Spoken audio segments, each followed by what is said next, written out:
Hey guys, and welcome to another GBHL Steve video. This is, I'm not sure, it could be a first on the channel. It's a tutorial video. It's Saturday afternoon. I've got a couple of spare hours and I thought I'd squeeze in a little bit of hobby for fun.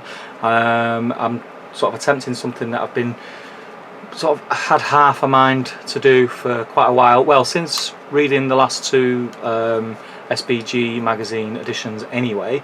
As most of you will have seen, Dave Fredericks' awesome sculpting and conversion work on the Necromancer and Kev's paint job. I've since seeing the movies and seeing how Sauron is depicted in the movies, I've wanted a model to represent that all along, but never really knew how to do it basically. And then seeing Dave's ideas kind of spurred on sort of my brain ticking over a little bit on, you know, where I could take that and how I could achieve it without sounding lazy, without putting the amount of effort into it that Dave has. I haven't really got the time to sit and sculpt a load of things, so I needed something that's going to work rather quick and easy, and I think I've come up with a fairly decent sort of alternative which anybody can do. Now, it's like I say, it's not a full resculpt. It's not going to be to the extent that Dave's was. Dave's looks amazing. I absolutely love it. I'm going to be using a spare Sauron model, as you can see. Now, I've got this spare. The only reason I've got this spare is because I got it in a box of bits. It must be over 12 months ago, and I already had two, and I've used two. I've done one, a conversion with Gilgalad, and the other one I just painted up. So I have one on foot to use anyway. I've got one that I converted, and this was a spare.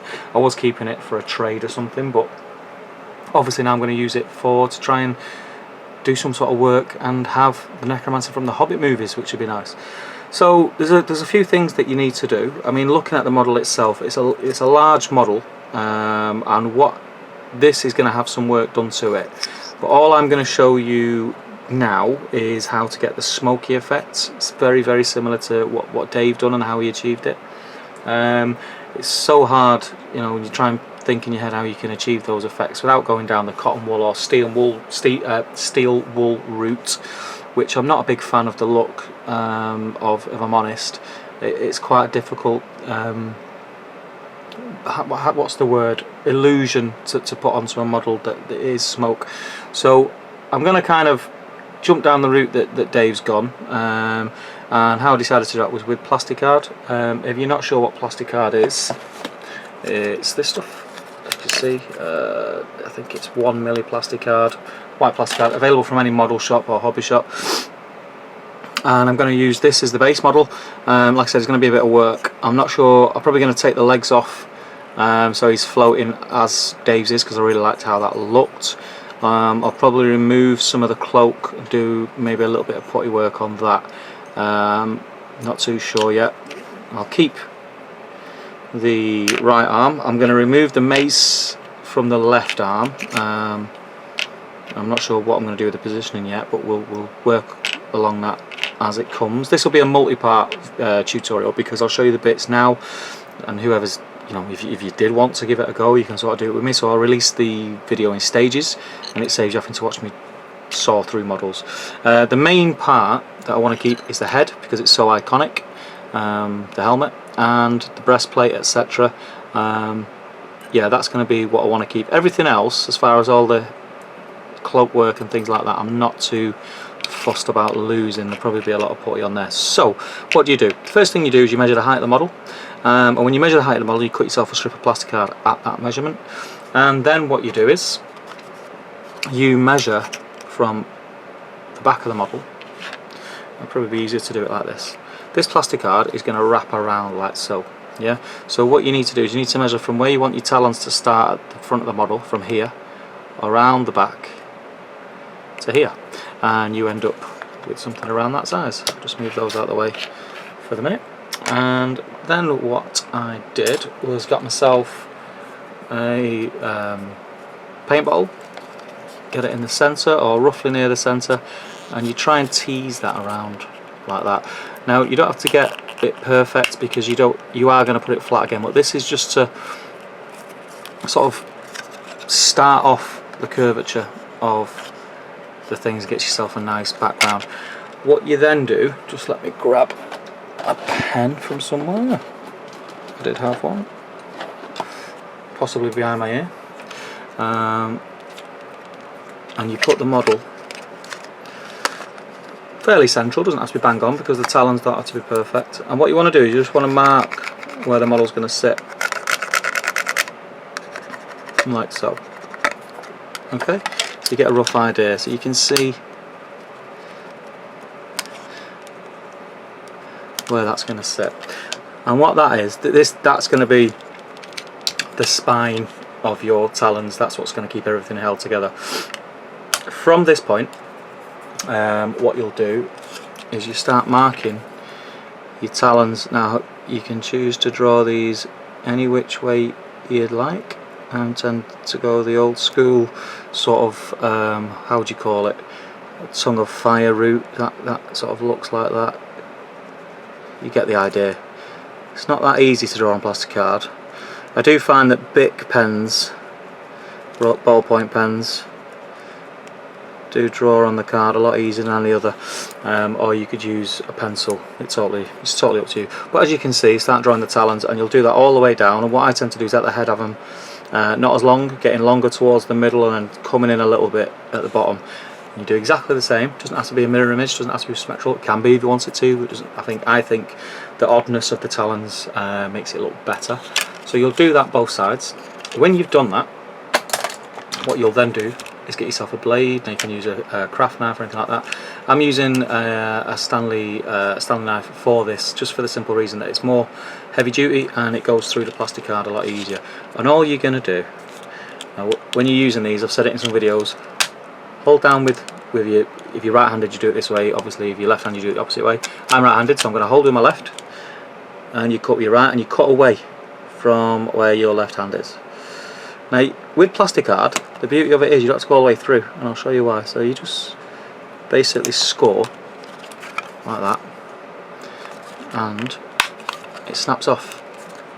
Yeah, so you score it like that. There we go. This is a lot more difficult than I anticipated when there's a camera in front of your face, but I think you get the idea. Yeah, so you score that, and if you get parts, let's have a look, just start them off like so. There we go. Yeah, so you're getting the talons, and you're going to cut that all the way down the other side. It's a bit tedious, but it's well worth the effort. When you've done that, I'll go back to this one actually. Actually, what I'll do is if I just cut this off for you, and I can show you, probably be easier to show you with one talon. I'll just cut that off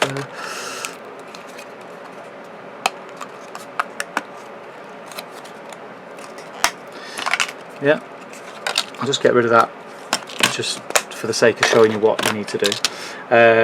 So yeah, I've cut that, so you'll have all different talons on either side. Get yourself a old paintbrush or anything that's similar diameter, about a 5mm diameter rod or anything like that seems to work great. And all you do on each one, so you'll hold it. Now the trick to these and them staying straight is not to follow your outline, your perimeter. So don't have your paintbrush handle slanted like so. Make sure it's always upright. If you have it slanted, what will tend to happen is your talons will start to point down or point up. So if you have it perfect, try and get it sort of 90 degrees, and just curve your talon around like so. Yeah, you know, give it a bit of a tease, move it around, because I don't know how you know how things work. The more you move things like this, it creates heat and plastic or PVC, as this is, makes it more pliable, and you can move it. It's a lot easier. So then once you've got your curve, you go on the other side like so. This is so difficult to do with this camera in front. You go on the other side and you do it the other way. Yeah, and you move it, get some heat on there, and you can see, you get the idea. Yeah, so it starts to curve, and then go back on the other side like so. Don't worry if, like, see there now it's straightened out, because you'll have trained it to follow your curves. and all you do is that, and then the final curve for the point can just be like that, and you get something along those lines, yeah. And again, you can move that in or out. Now once you've done that, you're going to do it with them all, and it does get a bit fiddly when you start like overlapping, but you know, it's worth the effort, it's worth taking your time with. You start doing it, and there's one here that I quickly mocked up. You end up with something like that, yeah. Now you can see my talons, I like them thinner. I think the more thinner talons you've got, the better it looks. And how this is going to look is it's going to sit on there like so, yeah, and I'm going to attach it using putty or a glue, and you're going to get that effect. Okay, so what I'm going to do is I'm not going to do anything more on this video because I need to do some work on the model itself, but just to give you a quick sort of overview of how it's going to work. Once you've done this, I'm going to do another piece of plastic card, much smaller, which is basically going to take out this blank area, and it's going to go over the top, and there'll be more talons coming out but smaller, because I don't want talons, I don't want them to be, how can I say, spherical. I want the talons to be pointing just like Dave's is, where he is, but the ones at the back are just going to come out slightly. And then once I've got that on, what I'm going to do is I'm just going to use some putty, and I'm going to put some patterns in there, and sort of, you know, just make it so it's not blank at the back like that. Alright, and the beautiful thing about that is once these are on, like so, like that, and I've glued it on and I've got more coming on the back, I can intertwine them and put them in between, and there'll be the odd one that's going across and things like that. But yeah, you get the idea of what we're trying to achieve. Again, like I say, it's nothing like Dave's. Dave's is like awesome. The amount of work that's gone into that is amazing. And the one thing that's crossed, I'm not going to too sure yet whether I will or I won't. What I may do with this plastic card, I may just leave it and get it painted and just leave them sort of, you know, you can see that they move quite easily. I don't think they're going to fall off or anything like that. But what I may do is put some putty on them and stiffen them up. I've not made my mind up on that yet. We'll see how we go. So yeah, that's the video. Let me know what you guys think. Let me know if you think it's a good idea. Let me know if you've got better ideas. But I mean, the view from the top there, I quite like how thin they are. I think it looks quite cool. So yeah, so we're going to go and do that. Got a bit of work to do here as well. I'm going to do it around the head. I just made a start on them. I'll probably get a doctor that a little bit. But yeah, so like I say, let me know what you think. Let me know if you're looking forward to the next video. Let me know if you've got any other ideas. Comment, like, share and subscribe. Support your Hobbit hosts in the links below. Follow us on Twitter and like us on Facebook. Support your Hobbit hobby. And happy strategy battle gaming. I'll see you in part 2, guys. Take care.